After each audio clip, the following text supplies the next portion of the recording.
Welcome everyone to our Reality Therapy Corner for the month of March. We want to welcome Dr. Bob Wobelding. He's an internationally known teacher, author, and practitioner of reality therapy in the United States, Europe, Asia, North Africa, and the Middle East, and I'm sure other places. He's been a professor at Xavier University, faculty associate at Johns Hopkins University, and director of Center of Reality Therapy. We want to welcome you, Dr. Bob, and go ahead and share with us what you would like to share today. Okay, thanks, Vicki, and thanks to everybody who had a hand in setting this up or who has been here now or will be here as time goes on. So thank you very much for all of that. I'd like to talk about a couple of things. I want to talk a little about the legacy of William Glasser, and then I want to talk about metaphors a little bit, and then I'd like the heart and soul of this hour to be a demonstration. Because a long time ago at the Institute board meeting, they said we should stress teaching reality therapy and choice theory with role plays, with demonstrations. And I think that's a great idea. And that's one way to learn it. And then talk about the role play, process it, go over it, see what you did that in the role play that was helpful, or maybe even refer to what was not so helpful. So we'll talk about that as we go along. So I'd like that to be the heart and soul of this. But first, I want to mention William Glasser's legacy. Now, I wrote a couple of articles for the journal. Has anybody read them? I have not. No, Okay. I haven't. You have? Have not. Okay. Oh, okay. Sorry about that. Well, that's okay. I think that's pretty typical of our membership. We just don't read the journal like we should. And I know I don't read every word in it, but I ought to be able to read every word in it because there's a lot of good words in there. So anyway, what is the Glasser legacy? Well, in other words, what did he leave us? The way I have broken this down is he's left us quite a number of things. He's left us a theory and a practice. The theory is choice theory, and the practice is reality therapy. That's how I describe it. Now, other people do other things, but I say choice theory and reality therapy, and its many applications to schools, to management, to supervision, to family, to marriage, etc. So you can say it any way you want. Now, when I go to conferences, and I go to a lot of them, I ask the leaders, and I know many of the leaders in the counseling profession, I ask them, what will Glasser be remembered for? They don't say choice theory, they don't say lead management, they don't say schools without failure, they don't say anything like that. What do you think they say? Reality therapy. Reality therapy. So I see reality therapy as something that's genetic. Now you can disagree. I don't propose anything with absolutistic certainty. So these are ideas to think about. So I say he left us a theory and a practice. Now he described the theory as analogous to the train track. It's like the train track, and reality therapy is the train. You need the track because that limits the train, and it gives it a sense of direction. You also need a vehicle. So the theory is like the train track, and the vehicle for delivering the product is the train or reality therapy with its many different applications and adaptations. So those are two of the things that he left us, a theory and a practice.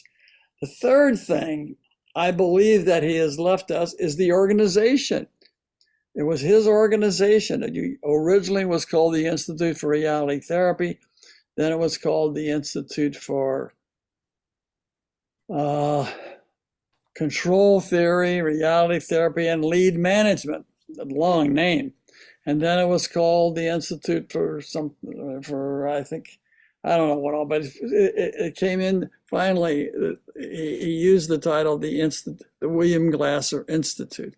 And of course, that's changed now after his death to what it is now, the choice theory. So you're talking about the Glasser Institute for Choice Theory? Yeah, GIFT. Okay. GIFT, yeah. The Glasser Institute for Choice Theory and Reality Therapy. So at any rate, it has undergone many different changes, but he left us an organization. That's what I'm saying. And that I always said, Bill, this is your organization and you can run it the way you want it. And as a director of training, I will support what you say, even if I disagree with it. That's what you do in organizations. You have to support things sometimes you don't agree with. And I worked for a long time in political campaigns. And very often you support things you don't agree with. That's the way it goes. Now, if it gets too far off the track, you may say, I can't work here anymore, but that's rare. So anyway, I'd say those are some things he left us. Now, there's another thing I just discovered recently that I'm going to write something about this too. And that is, in fact, I'm going to write a book about it. But my wife and I like to watch NCIS. And Dr. Mallard, who, was Richard, was his first name Robert or Richard? He just died lately. And he was one of the stars of that show. And he always had these words of wisdom. And he said, all of us die twice. We die when our body gives out, and we die a second time when our stories die out. In other words, people stop telling stories about us. So I contend that that's another aspect of his legacy, is the stories that we have about him. And I'd like to write a book collecting the stories that people have. And I think that would be a nice thing to have. And I know there is a video made by the grandson of Milton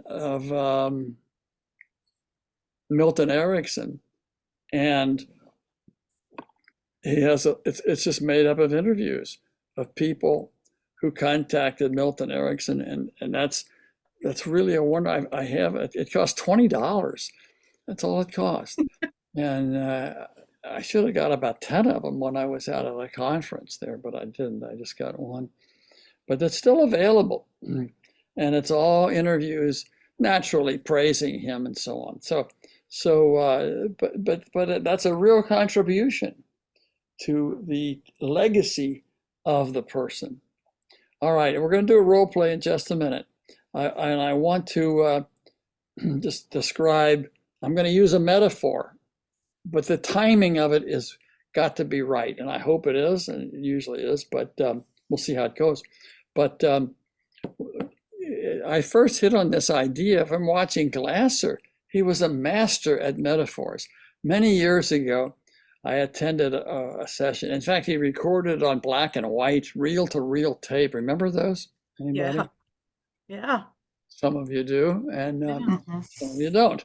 But anyway, they were reel-to-reel tapes, and they were black and white. and he's interviewing a guy who has a drinking problem.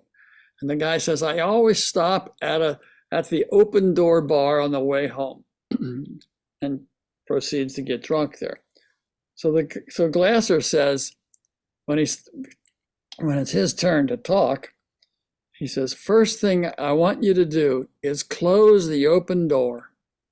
I thought, oh my God. See, I remember this. This is 50 years ago, and I still remember that. Why do I remember it? Because we think in terms of metaphors, and it gives you something to hold on to. And that was a very wonderful example of the use of a metaphor, but mostly it came from the client. He said he stops in every city has an open door bar, don't they? I mean, they have an open door bar and a few other ones too, but when I was a kid, I lived in a community where there was a small city, but there must have been about 25 bars in that city. And as I grew up, I found out on Christmas Day, they used to give away drinks to men who would come by. So it ruined Christmas for a lot of people. I found all this out later in my life. I didn't know about it as a young child. So anyway, you got the idea of metaphors.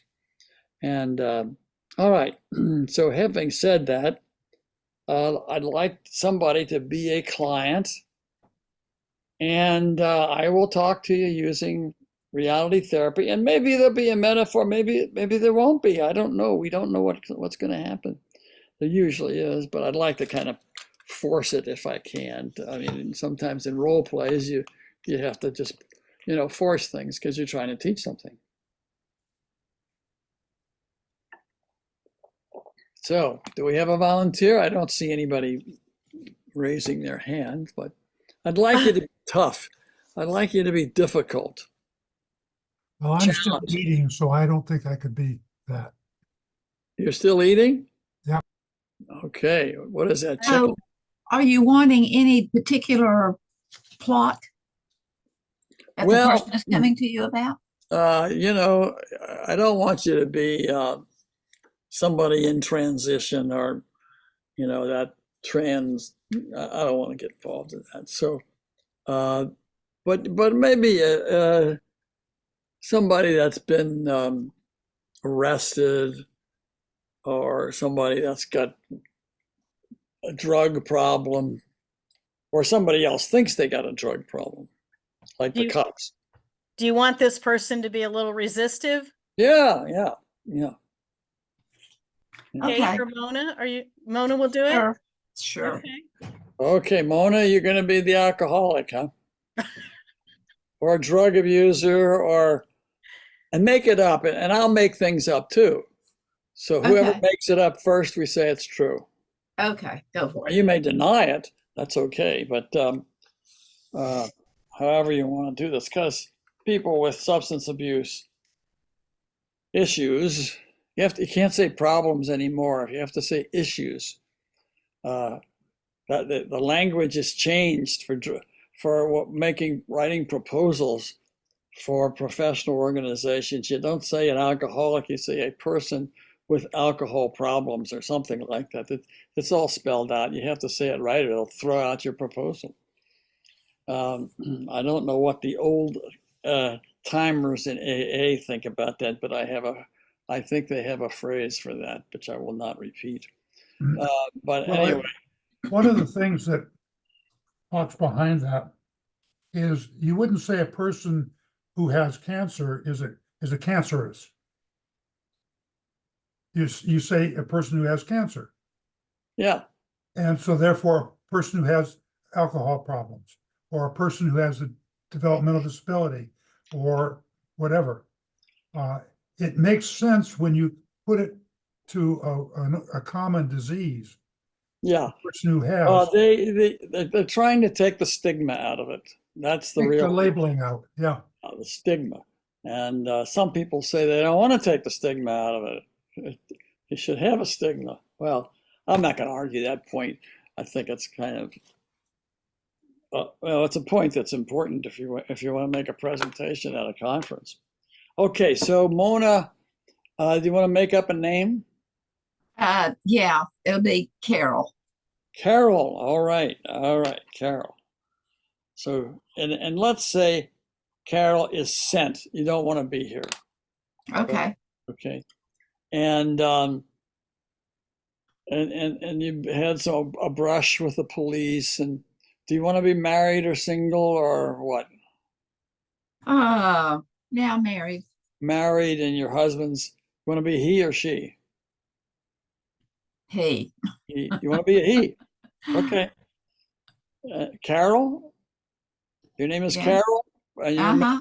okay. Mhm. All right. So at any rate, you're sent. You don't want to be here. And let's say we've gone through all the issues surrounding informed consent. I don't want to do all that because that's the Sure. same in any kind of counseling. You have to do informed consent, and it's an ongoing process. It's not just in the beginning. It penetrates all the work that you do, but most of it is in the beginning. So let's say we've done all that. We've been through duty to warn and all that. So I don't want to have to explain all that because then it becomes an ethical presentation and not a reality therapy presentation. So okay, well, let's just jump into it here. What would you like us to do that are watching? I'd like you to see what happens as far as anything that you might connect with choice theory or reality therapy, summarized as I summarize it in 4 letters, WDEP, once, doing, evaluation, and planning. You can summarize it any way you want, but I found that to be a pretty good teaching tool, and so did Glasser. Okay, let's jump into it, Carol. So Carol, you walked in here. I got some information about you. And what do you think about being here? Well, I really don't think a lot. You don't think a lot? No. Well, you had some idea when you came in. I mean, what idea passed through your mind? I mean, are you excited about it? It's part of the oddities of life, the mystery of life. I am either here to find peace or I'm here to find some fighting words. Fighting words. Yes. Oh, well, I like a good fight. So, do you want to start off with an argument, or what do you want to do about that? No, I don't want to argue with you. Okay. Well, you were sent I don't here. argue with anyone. You were sent here, and I gathered from what I was told you don't really want to be here. Well, I came here to placate. Ah, okay. And who do you want to placate? My husband, primarily. Of course, there's a lot of others too, as in his whole family. And Oh, yeah, yeah. His whole family are jumping all over you, huh? well, not really, but I can certainly sense that there is toxins in the air. Yeah, that's what I mean. They spew out the little innuendos. I mean, I'm just basing this on what I know from doing this for a few years. And you had some brushes with the cops, is that right? Yeah, but I think it was a setup. Yeah, well, it often is, sure. How'd they I set mean, you up? they released me, wasn't a big deal. Well, how did they set you up? By knowing what street I would be down. I mean, that is not their normal Yeah. track. And so they pulled you over or you were driving? Is that it? Yeah. Yeah. Yeah, well, they're good at that. When they pulled you over, what did they say to you? Well, they wanted to know where I was going, and then they said they could smell. They didn't think I was coherent enough to continue Oh, driving. yeah, yeah. And they could smell the booze. I suppose. Is that what it was? I mean, I'm asking you. They could smell alcohol. Well, that's what they said, but then, like Yeah. I say, they'd been prepped, so Yeah, that's what they said. That's what I'm interested in is what they said. yeah, And they're wrong sometimes. yeah. Okay. So how many times would you say this happened in the last couple of years that you got a DUI? Well, I mean, just guess. 6. 6 times in the last year or 2 or what? Yeah, yeah, Which one? A year or 2? a year. 1 year, you got 6 DUIs. Wow. That's one every 2 months, huh? something like that. Yeah. Wow. That's quite a bit. I'm surprised you still got a license. And how are they when they pull you over? Are they kind of nice and say, "Oh, Carol, everything we understand," and or are they kind of nasty? Well, they're nice enough. I mean, they kind of have to be. They're all my families or my ex-family or my other families cohorts, and Yeah. Yeah, I mean, police are pretty nice. In fact, generally that's the way they act. Yeah, so you got 6 times. How many of them would you say you really had too much to drink out of 6?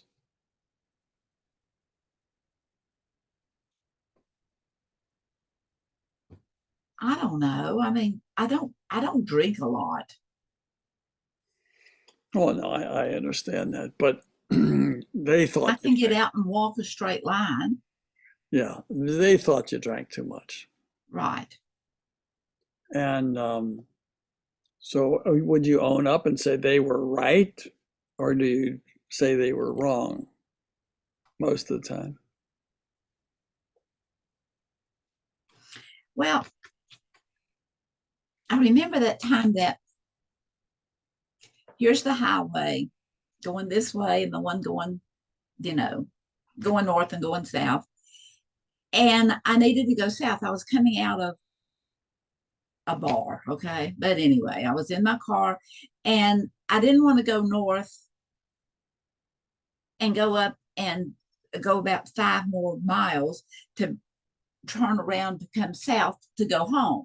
Yeah, So there was here's the going north, and here's where I am, here's where I want to be over here. yeah, I So understand. I mean there was no traffic, okay?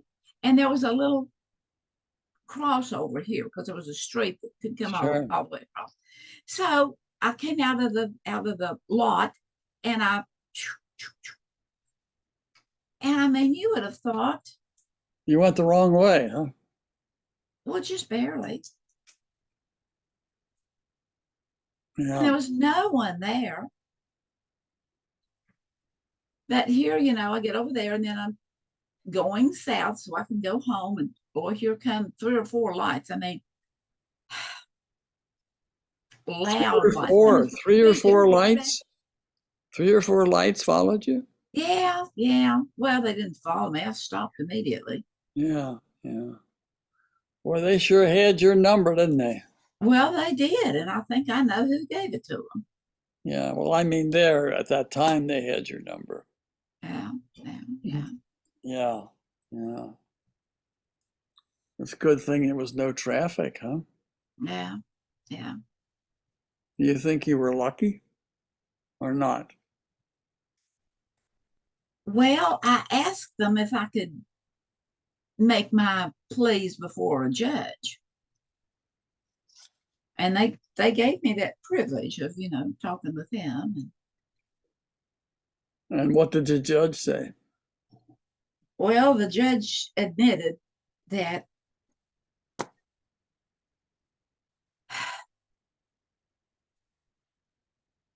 it wasn't the way traffic is to be. You don't take a little jog just to go south rather than going north and turning Yeah, around. yeah. Uh, but he did go down on my fee. On the fee? Uh-huh. Oh my, so he charged you something. You Oh had, yeah, it was there. It was pretty high. how much did And he he charge? he said I cannot let you go without any Yeah. ramifications, but I will take away my part. So he dropped off about $50 worth. So how much did you pay? 75. $75. Mm-hmm. Okay. Oh, that sounds pretty expensive to me. Well, I mean, you know, that's life, I guess. Yeah. Yeah.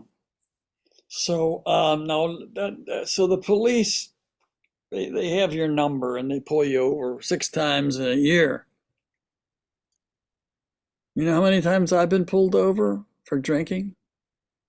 Probably never. That's exactly right. So, I'm just do saying you there need are a people crown that for don't that or get pulled something? over. Do you need a crown for that? I don't need anything. So, all right. Now, what about your husband? What does your husband say about you and alcohol?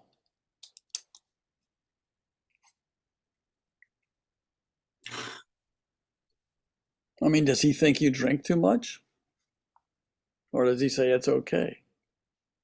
Well, he thinks I drink too much. I see. And well, the last time he mentioned it to you, what did he say?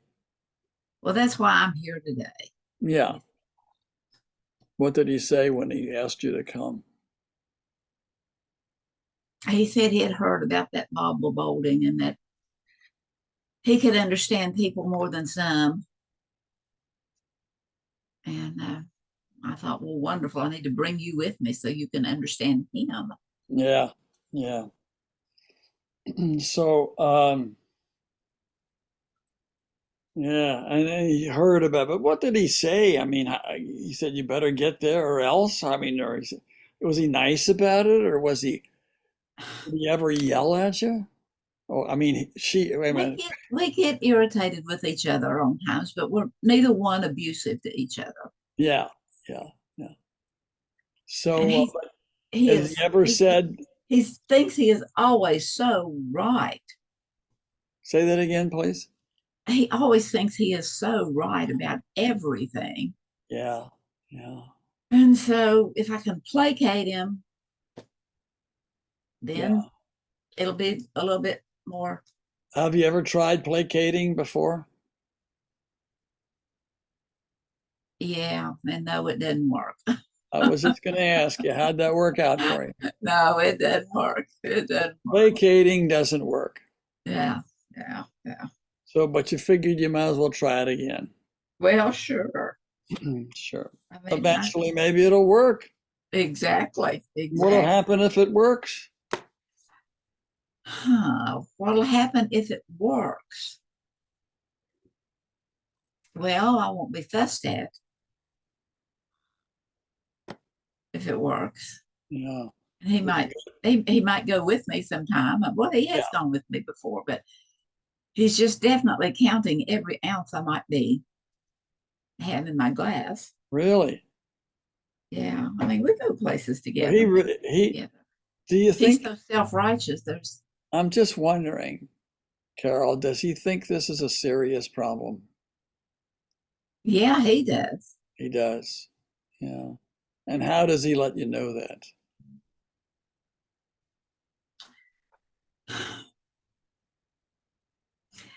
Well, he gets all mushy about how much he cares about me.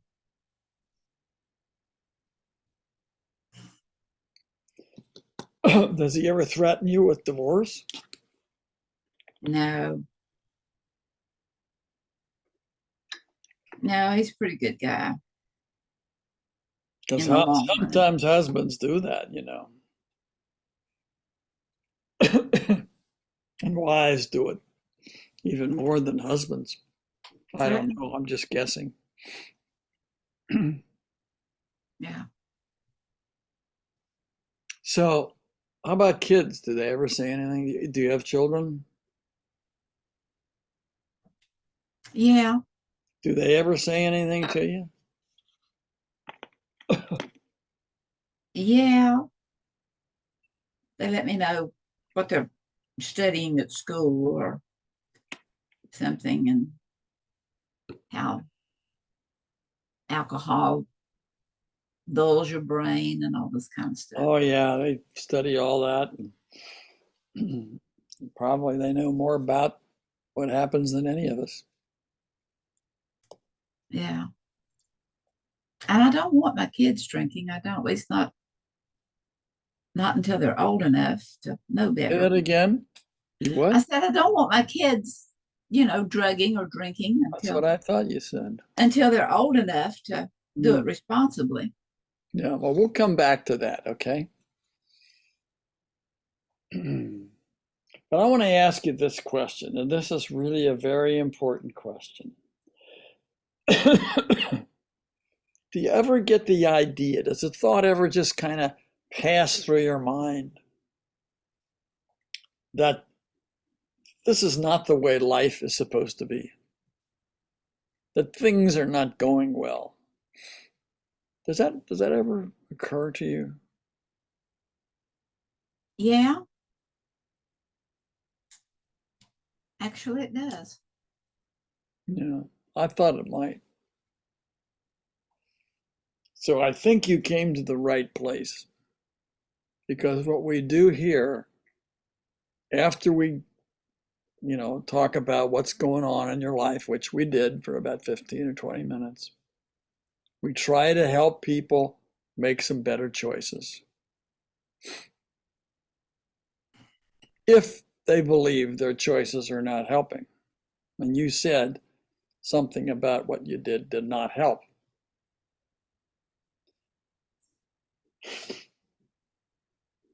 Right.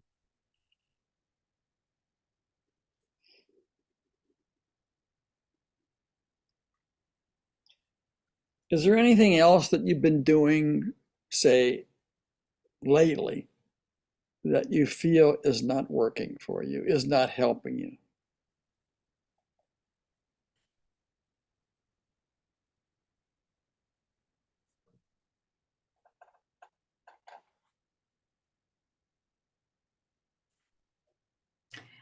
Well, I mean, yes, but not really. I mean, going over the same old stuff again and again is really not helping. Like what?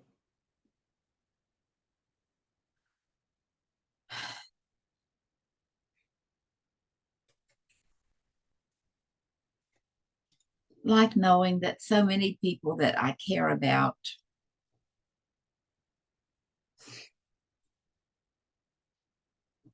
maybe they do care about me.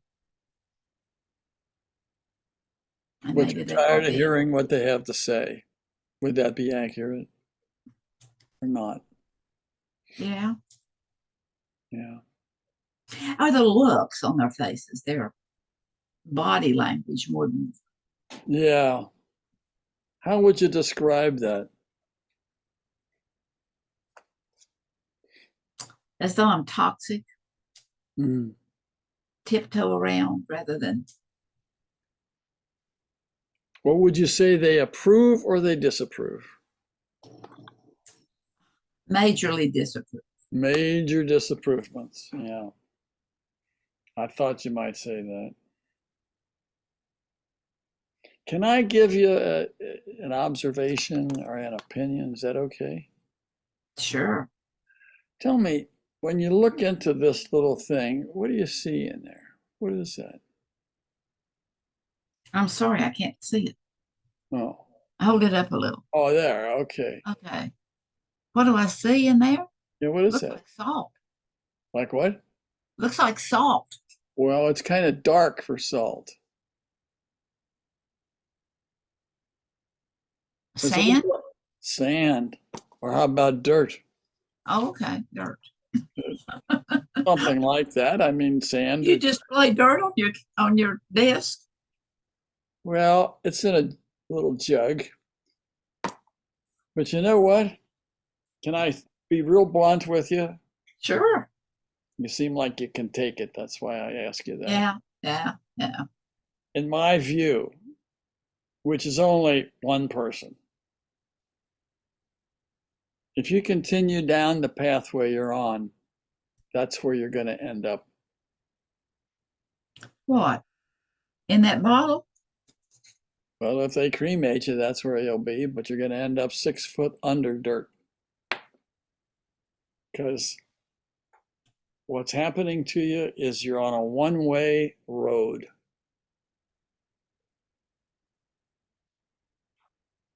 downhill. I mean, it's not easy for me to say that, and I don't like to say it, but that's what my concern, and maybe I'm wrong, but my question to you is, do you see it that way? 6 DUIs, your husband disapproves, your children, you're worried about them. Anybody at the bar ever say, Carol, you drink too much?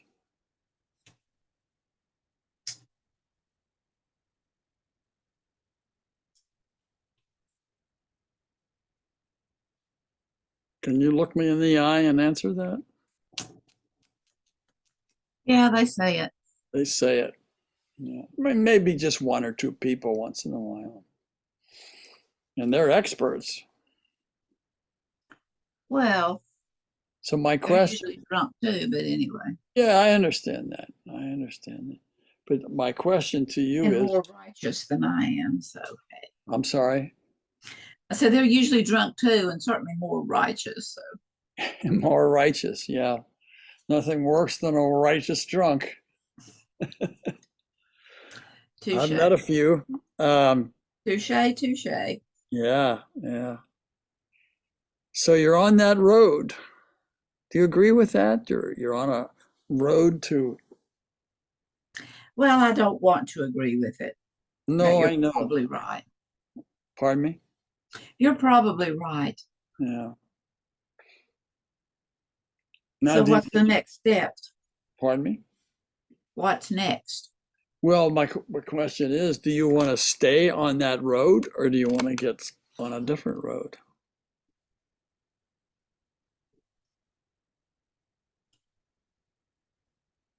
Well,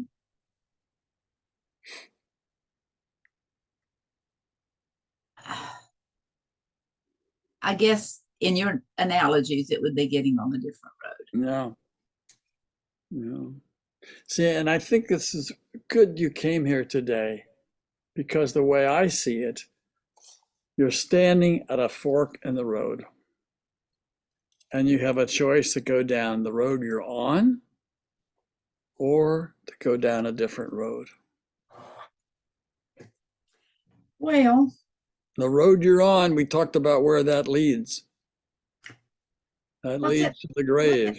what's that baseball player that always talks about if you come to a fork in the road?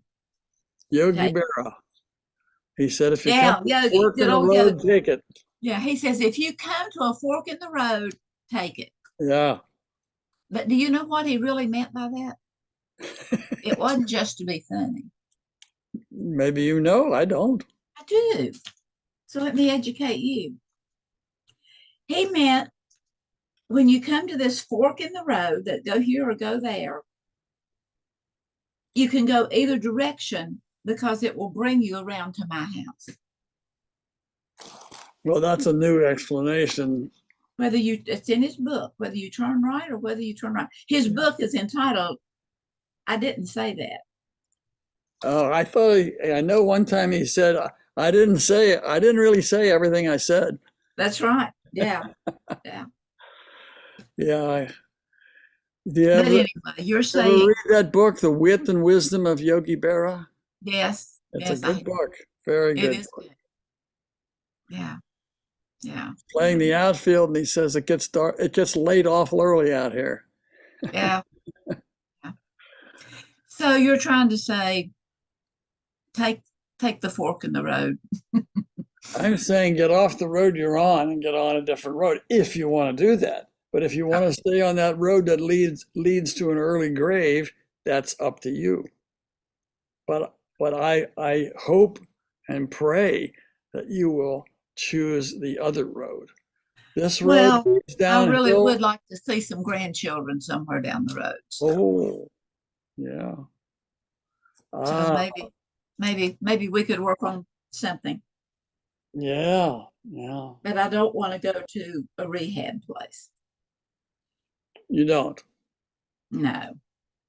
Well, maybe there's other places you can go. Would you like to get, but right now I'm just asking you, and I'm kind of teaching you that you have a choice to go down this road, which you're on now, or to go down this road. Okay, well, I'm there. And Choices. which road is better for you? Yes. And I do realize that I mean, it is a choice. And I have tried it before, but Well, I'm only asking you, do you want to go down a different road without talking about specifics? how many times do I have to say yes? Well, you have to say it till I'm convinced. And when the way you just said that is very convincing. Okay. Okay, so this other road is better.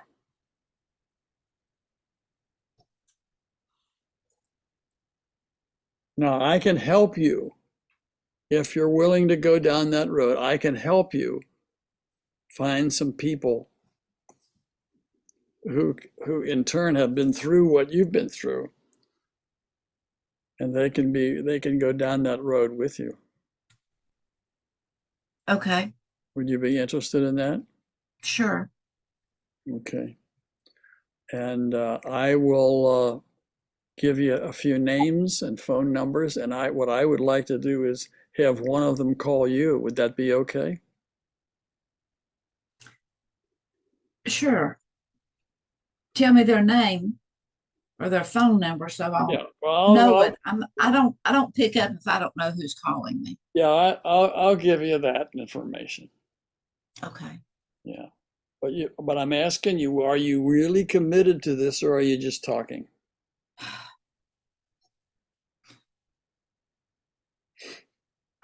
I am committed. Okay. Think about the grandchildren that you might have. Right. You want to see them. You want to see your own kids grow up and be happy. And God knows you want the police off your back. Right. How do you feel right now as you sit here?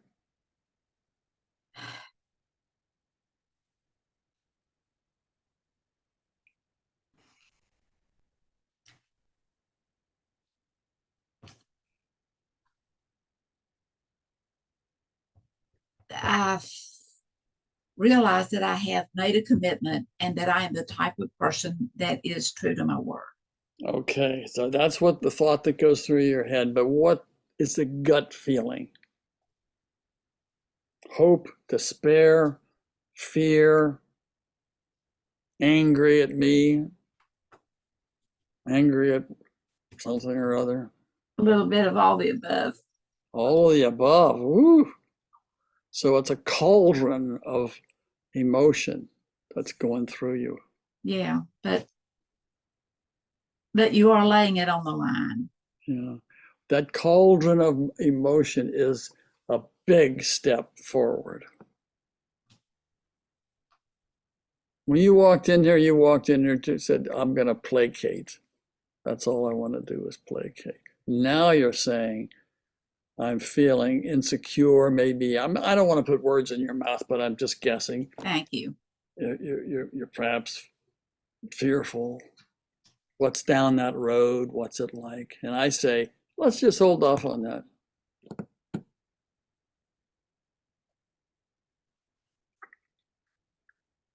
Okay, our time is just about up. So, Carol, let's just shake hands and take it from there, huh? You want to do that? Yeah. Okay. Sounds like a deal. All right. Now, okay, so we'll just stop there because I'm looking at my watch and we got to discuss this. But I want to say this. It's very important in a role play to leave it there. Don't take it with you. So I'd like you to tell the group, we have hundreds of people here. I'd like you, well, maybe there's 1, 2, 3, 4, 5, including me. I'd like you to tell us, I am not Carol. Right. I am not Carol. Okay, so the role just stays there. It stays on the floor and it gradually evaporates. Right. now we'll talk about that role play as far as what people saw. Now, I'd like you to stay with what you saw happening, not what didn't happen, not what you would do differently. All that's very valid. We don't have time for that. What we have time for is what did you see happening in terms of the choice theory or the reality therapy?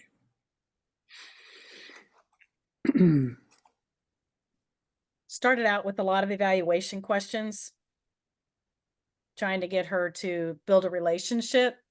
She was kind of resistant, Yeah. and you ask questions that pertain to her and her family to get her maybe to open up to you a little more. Well, this is pretty much the assessment, as I'm sure you know, is. Mhm. And you'll notice I said, what do they think about this? Not what did you do? Mhm. That's the conventional reality therapy. This is not the convention. It is reality therapy, but it's what did they say you did? Because you get to the same thing. And I changed her from a man, from one gender to another halfway through there, but doesn't matter. But No, Bob, I think you misunderstood. She was saying that she was married to a man, not to a woman. yeah, well, thought she said I am a man, but it doesn't matter. Okay, so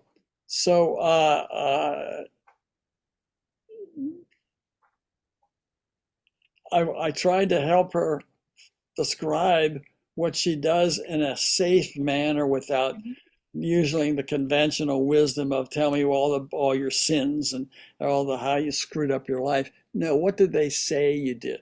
What did they think you did? Because when you go to a court, it's not important what the individual says. It's what the judge says. It's what the police say. It's what the prosecutor says.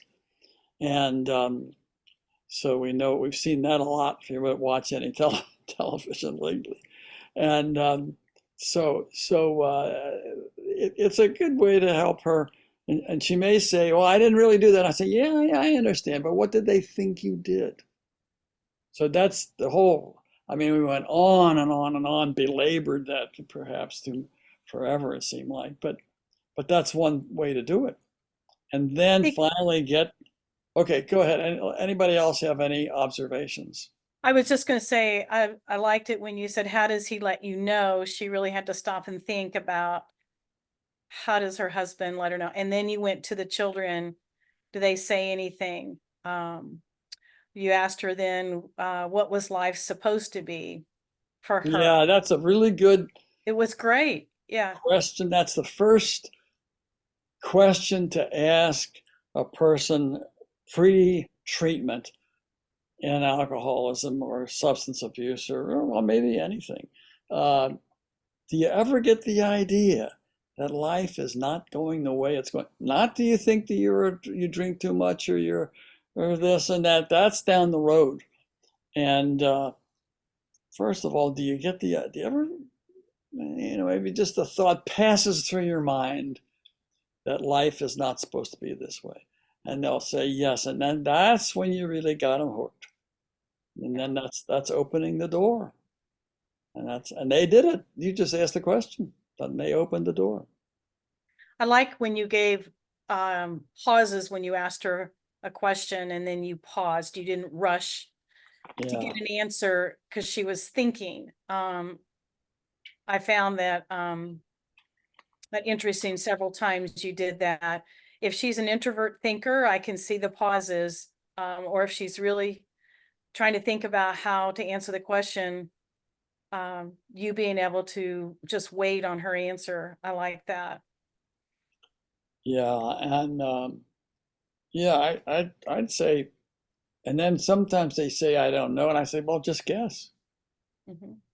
I think one time you asked her, could she look at you and answer that question? Yeah. I thought it was very interesting, because she was looking away at the time. Yeah.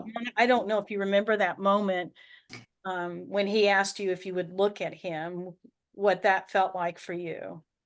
Yeah, I do, because she wanted to be as deceptive. She wanted to be a combination of deceptive and truthful. Yeah. truthful enough to get him to shut up, Yeah. and deceptive enough to placate so she could go home Yeah. and give it a Yeah. drink. Well, I don't doubt. Maybe she will do that. Maybe she'll stop at the open door bar on the way home, but you can't control that. All No. you can control is what you can do as a counselor, as a helper, as whoever you are. And but I think she got some thoughts from this and the role that she didn't have before that. And the Yes. thing of it is as the helper, the counselor, the whatever, what you're doing is planting seeds Yeah. Yeah, and just trusting that they'll take root and grow. sure. Yeah. When I People liked go how, through treatment. I went through a program up in Minnesota, and there was somebody in the group who had been through treatment 11 times. right. 11 times. Mhm. That's a lot. I don't know where they got the money for that. I think they came from a very wealthy family, but and it was a long program. So at the Johnson Institute. So, okay. Any other observations? Tom or One of- Kate? Go ahead. I was gonna say, one of the things I observed is, there's a story, or, it's called Chapters of My Life, the 5 chapters of my life. I think most of you have heard of it. You know, I walk down the road, fall into a hole. Right. Yeah. You've heard that one. And the last chapter is I walk down another sidewalk, another road. And, making the choice to, instead of walk down the same one, I'm gonna take a different one. And you didn't go into in depth of her history, you just, said, do you want to change? Mm-hmm. Made it simple and straightforward. Yeah, I did that intentionally, Tom. I think my experience has been at least that by the time they come to us, everybody has been talking about their history. You know, you've done this and this and this, and maybe, you know, the DWIs, all of that. Maybe I even spent too much time on that. I don't know, but I'd have to watch it again. But you know, that's information to gather. You have to gather information. Yeah. And so otherwise you don't know what you're dealing with. But I suggest you gather information. So Well, you, that you did, well. It was just that the one part where instead of, uh, hammering it home, Yeah. you just said, okay, do you want to change? yeah, yeah, Simple. right. And the, what do you want, the, initially it didn't seem like she knew what she wanted, but then it came out at the end. She wants to see her grandkids. She wants to see her kids. She wants no rehab places. I like the fact she knew she didn't want to go to rehab. Yeah. She wanted a different road, yet she didn't know for sure what it was. And she wanted the police off her back. So in all that conversation, you were able to come up with what she wanted. You identified what she was doing, and I like the plan that you came up with. And you kind of got her committed to shaking your hand and saying, yes, I want to try. At first, I don't, like you, I didn't believe that she was serious about it. But Yeah. towards the end, you could hear it in her voice that, hey, I said I want to make a change. Yeah. It's like you didn't listen. I said it. How many times do I have to tell you? Mona Well, got a little snarky one there. word. Well, I'm telling you, I mean, you know. Yeah, I Let's get liked to- it. I liked Yeah. it because you Yeah. meant it. By then, I- you meant it. Yeah. Well, I Miss Kate, what do you have to say? So since I'm new to this, it's interesting to see how like each person that does role playing does it a little bit differently. But so that's always interesting to see the different dynamics in each group. So for me, I felt like there was really an energy shift with Carol when you started doing like the self-evaluation for her. So do you feel like there's anything you've been doing that hasn't been helping? And then you led her to that metaphor with the dirt and you know, being 6 feet under. And so I think I know that she said that she was being deceptive at some point, but I saw it as her looking down and being quiet as more of like that self-evaluation and like, oh, like it's some realization there. And so when you asked her to look at you and answer the question, I just, like I said, I saw that energy shift. Yeah, and now sometimes such a client will minimize everything, and but when they minimize, you maximize. Like, well, I only had 3 DUIs. And you say, oh my God, you had 3? Oh, this is worse than I thought. And sometimes that helps, to see. My suggestion is we always talk about they have an out of balance scale. We want to help them get it in balance. Sometimes the scale's in balance. What's the problem? And then our job is to help them get that scale out of balance. Like, this is really a serious problem, or this is worse than I thought. And so as you learn this, there's all kind of little nonverbal skills that you can develop around reality therapy, because it's not just, well, what do you want? What are you doing? Okay. I was very interested to know what she doesn't like about the rehab program, but I thought that's a trap, because I'm sure she'll give me a long litany, and I can't help her with that. At least that's the way I look at it. But there's a lot of ways to do this. Maybe somebody else would think differently. But sometimes people will throw these little traps out, and it's like bait, and then they pull in the fishing rod, and you're stuck or hooked or whatever it may be, especially if it's negative, because it's interesting, what she wouldn't like about it. Or who she might blame, because she could really get into the blame game if you go that route. Yeah, they don't know they got all these people working there. What do they know about my life? And they're right. They don't know anything. Just like I don't know anything about her life. Very little, but I do know she's headed toward 6 feet under. And you might as well not pull any punches on that, because alcoholism is a one-way ticket to the grave. Yeah. And you got to get off that road if you want help. Right. We're going to have a conference, right? Yes. Do you have anything else? We've got a couple minutes left. Do you want to Yeah. share with us words of wisdom or anything about the conference? I want to just say this, that I'm going to do a presentation there. It's going to be the fork in the road. It'll be a completely different role play, as you can imagine. And I'm going to make also another presentation on Glasser's legacy, etc. But there'll be all kinds of very good presentations. And it's at the Westin Hotel in Chicago. What? The Palmer House. Oh, I Palmer said House. Westin. That's right. okay. What am I thinking? I stayed at the Westin at a conference last year in Toronto. That was a joy. And it's at the Palmer House. Okay. So that's right. That's a really fancy place. And July 3rd to the 6th. Yes. So we hope you can come and spread the information around. And there'll be people from all over the world there. There'll be people, I'm sure, from Japan and Korea, and Europe, and maybe the Middle East, because we have quite a number of people in the Middle East. Australia, I'm sure, will be represented. So I can't guarantee that, but there'll be a lot of people there, and it's always a fun group, because it's a kind of it just is, because everybody's interested in reality therapy, choice theory, etc. And so I hope to see you all there, all 50 of you. Well, we're planning on 200 or more. So, Oh, yeah. yes, Dr. Bob, thank you so much for. Oh, by the way, I'll have books for sale.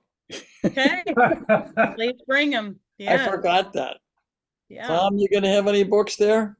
No, I didn't get a whole bunch more, so I don't have them. They're online. Yeah. Okay. I kind of thank you, Kate. retired. Yeah, I Oh, need to run my. too. So take care. All right, Mona, Okay. thank Thanks you. for coming, everybody. Yeah.